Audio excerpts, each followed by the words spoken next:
네, 안녕하세요. 스톰킴입니다. 오랜만에 인사드립니다. 내부전쟁 마무리는 다들 잘 하셨나요? 저는 소환밤 기간 동안 업적과 탈 것 작업을 하면서 시간을 좀 보냈습니다. 탈 것 600개를 채워 극복할 수 없는 수집품, 업적을 달성하면 지금 보고 계시는 것처럼 굴부엉이의 한밤 버전인 어둠의 인도자 아누살라를 얻을 수 있게 됩니다. 원래 업적과 탈 것에 큰 욕심은 없었는데 소환밤 중에 한번 도전해봤습니다. 여러분은 내부전쟁을 마무리하며 소환밤을 어떻게 보내셨나요? 소환밤부터 큰 변화가 있었죠. 전투 API를 블리자드가 더 이상 외부에 공개하지 않음에 따라 많은 애드온들이 변하게 되었습니다. 특히 가장 많이 사용되던 애드온 중 위크오라는 개발자가 개발을 포기함에 따라 소환밤부터는 사용할 수 없게 되었습니다. 이런 변화가 좋은 점도 있고 안 좋은 점도 있다고 생각하는데 여기에 대한 자세한 저의 생각은 굳이 말을 하지 않고 말을 아끼도록 하겠습니다. 좋았던 점 중 하나는 애드온을 싹 밀어버리면서 오랜만에 PC까지 포맷할 수 있는 기회가 되었다는 것입니다. 한밤 확장팩에서 도적 클래스에 꽤 대대적인 개편이 예고됐었고 소환밤에는 이미 적용이 된 부분들이죠. 내부전쟁 내내 딜 사이클의 피로감과 복잡한 메커니즘 때문에 고통받으셨던 분들이 많으실 테고 안 그래도 유저층이 얇은 도적 클래스인데 기존에는 난이도가 어려워 처음 접하는 유저들이 접근하기 어려운 부분이 있었습니다. 한밤에서는 3개의 특성이 모두 기존보다 단순화되는 방향으로 개편되었습니다. 오늘 영상에서는 도대체 어떤 스킬들이 어떻게 변했는지 자맹, 무법, 암살 순서대로 간단히 살펴보겠습니다. 먼저 도적 공통 변경점부터 짚고 넘어가겠습니다. 전 특성 공통으로 가장 체감이 클 부분은 바로 은신과 소멸에 대한 의존도가 전체적으로 낮아졌다는 점입니다. 기존 도적은 딜 사이클을 돌리기 위해 혹은 특정 버프를 띄우기 위해 전투 중에도 억지로 소멸을 사용해야 했습니다. 이렇다 보니 정작 위험한 패턴에 대처해야 할 때 생존기가 비어버리거나 혹은 은신을 하지 못하거나 소멸이 없는 경우 딜이 떨어지는 불합리한 상황이 자주 나왔는데 이제 이런 딜 사이클 강박 구조가 크게 완화됩니다. 그리고 딜적인 측면에서 또 중요한 변화가 하나 있었는데 바로 냉혈의 패시브화입니다. 이제 냉혈을 액티브 스킬로 따로 누를 필요가 없습니다.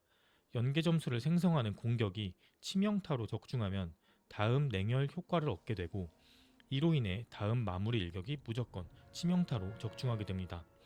추가적인 단축키를 배정해야 했던 피로도가 깔끔하게 사라진 거라고 보시면 되겠습니다. 자, 이제 메인인 전문화별 변화입니다. 가장 뼈대가 크게 바뀌는 건 자맹도적이라고 생각합니다. 내부전쟁에서는 쿨기 타이밍에 채찍질, 죽음의 상징, 어춤, 은기를 조합해서 써야 하느라 정신이 없었습니다. 한밤에서는 채찍질은 완전히 삭제되고 죽음의 상징 효과는 어춤을 포함한 다른 특성들로 흡수됩니다. 쿨기를 정렬하던 피로도에서 벗어나 어춤 타이밍에 은밀한 기술과 절개를 얼마나 묵직하게 많이 꽂아 넣느냐에만 집중하시면 됩니다. 그리고 자맹도적의 딜 사이클에 항상 껴있던 파열이 아예 삭제됩니다. 이제 도트 스킬은 암살 도적의 전유물이 되었다고 보시면 됩니다. 자맹은 억지로 출혈 디버프 시간을 보며 파열을 리필할 필요 없이 기습과 그림자 일격으로 버블을 쌓고 절개, 은밀한 기술, 검은 화약으로 버블을 소모하는 아주 직관적인 그리고 단순한 딜러로 돌아오게 되었습니다. 다음은 무법입니다. 무법하시는 분들 뼈주사위 굴리느라 그리고 쉴 새 없이 스킬을 누르느라 그동안 손목이 많이 아프셨을 겁니다. 한밤에서는 무법의 APM, 즉 분당 행동 횟수가 체감될 정도로 낮아질 전망입니다. 기존에는 딜러 중 가장 짧은 글로벌 쿨타임으로 인해서 쉴 틈 없이 정교한 우선순위에 맞춰 스킬을 우겨 넣어야 하는 손의 피로도가 극심한 구조였죠. 한밤에서는 이런 극단적인 입력 요구치가 줄어들고 대신 스킬 한 방 한 방의 비중이 조금 더 묵직하게 올라갑니다. 여기에 뼈 주사위의 운빨 요소도 대폭 낮아졌습니다. 6개의 각기 다른 버프가 4개의 통합 버프로 축소되었습니다. 기존에는 6개가 각기 다른 효과를 가지고 있고 1개부터 6개까지 주사위 버프를 유지할 수 있어 주사위 조합의 경우의 수가 63개였습니다. 그런데 이제는 버프의 형태가 딱 4가지뿐이며 1단계부터 4단계의 버프는 상위 버프가 각자 하위 버프의 효과를 포함하는 구조입니다. 그렇기 때문에 주사위 버프의 경우의 수는 단 4가지로 줄어들었습니다. 풀기와 기력 사이클이 훨씬 예측 가능해지면서 무법 특유의 지속 딜링 템포가 좀 더 합리적이고 여유롭게 조절된다고 보시면 되겠습니다. 마지막으로 암살 도적입니다. 암살은 딜 메커니즘 자체에 큰 구조적 변화가 생깁니다. 단일 딜의 핵심 버프기였던 도칼이 딜 사이클에서 완전히 제외됩니다. 이제 도칼은 댐징을 위해 누르는 스킬이 아니라 단순히 적의 경로를 해제하기 위한 순수 유틸기로만 남게 됩니다. 예전처럼 도칼 지속시간 안에 주요 스킬을 우겨 넣어야 하는 딜 구조가 사라졌습니다. 가장 중요한 건 쐐기에서의 광역딜 사이클입니다. 기존에는 다중 타겟의 목줄과 파열을 일일이 하나하나 바르거나 무차별 사륙을 발동시켜 다타겟에게 도트를 뿌려야 해서 은신을 하지 못하거나 소멸이 없는 경우 스트레스를 받게 되는 구조였습니다. 한밤에서는 이 무차별 사륙 특성이 사라지고 혈폭풍의 메커니즘을 뜯어 고쳤습니다. 이제 혈폭풍은 도트 스킬이 아니라 파열이나 목졸 같은 도트를 주변 대상에게 전이시키는 필러 스킬이 되었습니다. 일일이 탭키를 눌러가며 도트를 리필하던 피곤한 작업 없이 혈폭풍 하나로 광역 출혈을 유지할 수 있게 되었습니다. 여기에 추가로 광역딜의 핵심이었던 부식성 분사의 발동 조건이 절단이 아닌 독살로 변경되면서 광역딜 중에 굳이 주 타겟을 정하고 절단을 사용해야 하는 번거로움이 사라졌습니다. 암살 도적의 광역 사이클이 말도 안 되게 쾌적해진 거라고 볼 수 있습니다. 지금까지 말씀드린 이러한 굵직한 변경점들이 가져올 장단점은 비교적 명확한 것 같습니다. 가장 큰 장점은 역시 플레이 접근성이 확연히 좋아졌다는 점입니다.